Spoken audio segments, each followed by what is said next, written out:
Hey everybody, it's Sabrina Flamo here. Hi and welcome.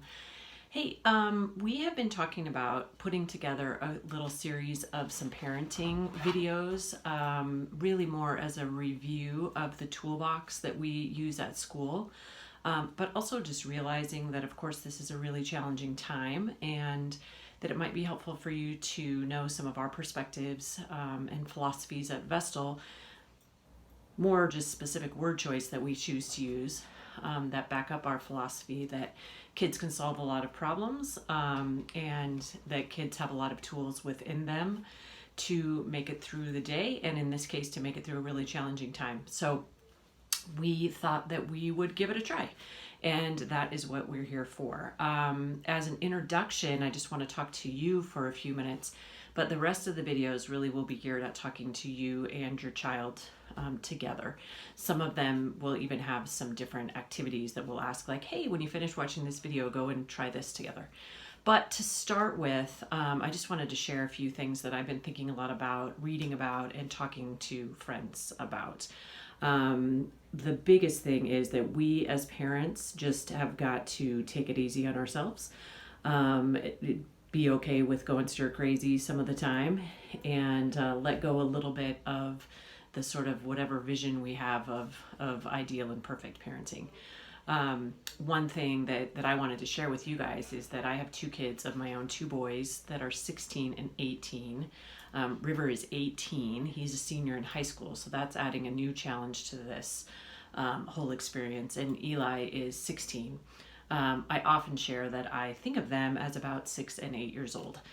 When I think of parenting, that time of life was just really, really fun and challenging and tiring, and some of the best memories of my whole life.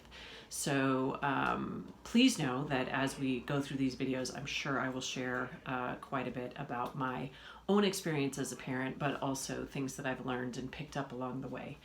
One of the things that has become true, or maybe common thinking right now for kids, is that they will probably remember this time as just a strange time for sure, and a time when they were home a lot and everyone was home a lot.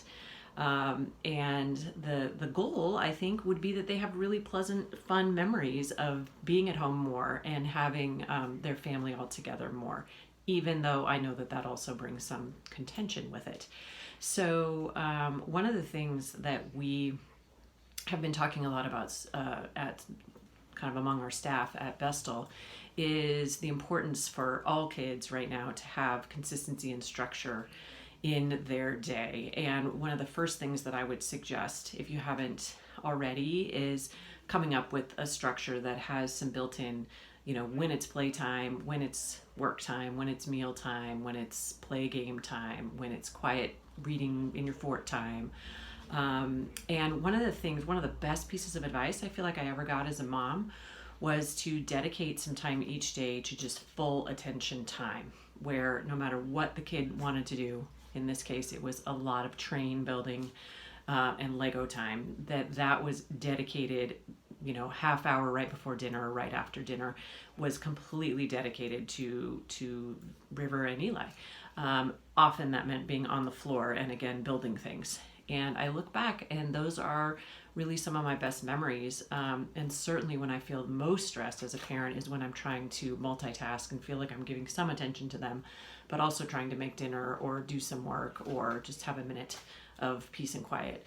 So finding a time that works for you that can be just fully dedicated to on the floor or whatever it is that is appropriate for your kiddo, I think is super important.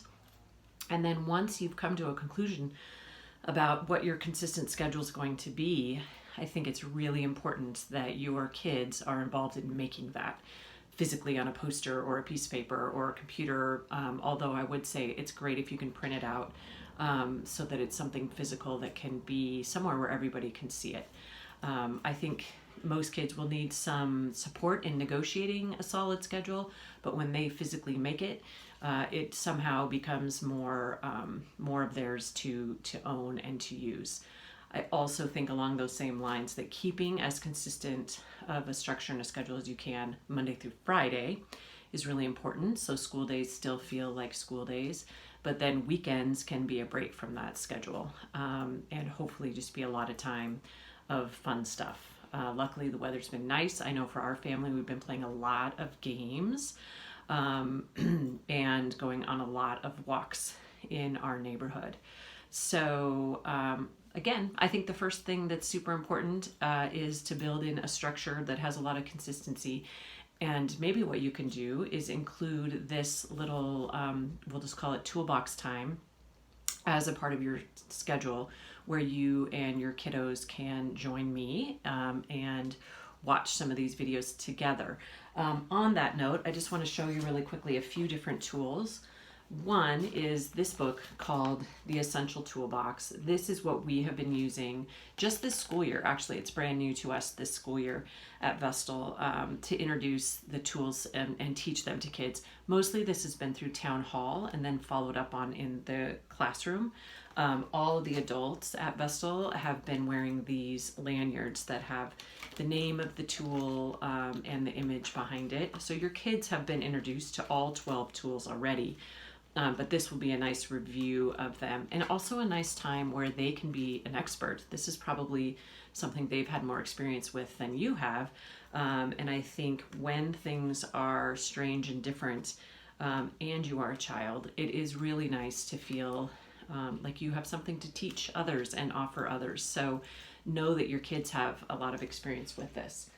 We'll also be sharing some of the tools that we have created and developed just at Vestal specifically. They're not a part of a program. My favorite is this priceless little tool called I Feel Because I Wish. If you're not familiar with this tool, we'll be talking about it during the Use Your Words tool. And just know that this is something that your kids have all been taught and have experience with too, and I have found to be very useful in many, many settings with people of all ages. So if this is not a part of your family communication toolbox, it might become that. The other thing, just last for right now, are some books that we'll be sharing. This book is a wonderful book by Mo Williams, which is a kid favorite, that we'll share when we get to the Please and Thank You tool. This is another example where the listening tool is one of the tools in the toolbox, and this book is called The Listening Walk, and just supports that tool, obviously, and I think gives a nice idea for this at-home time.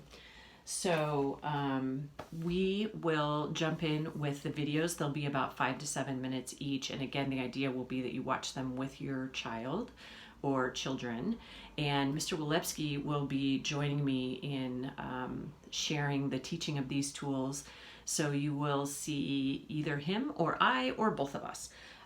We so miss all of you and the amazing community that we have at Vestal. We're sorry that we're not doing this in person, but we do hope that it is helpful, and please know, as always, we are very open to feedback about what is helpful and what's not helpful, and what maybe would be some new things that we can do to support families in this time. All right, look forward to seeing you guys and talking with you virtually. Okay, bye-bye.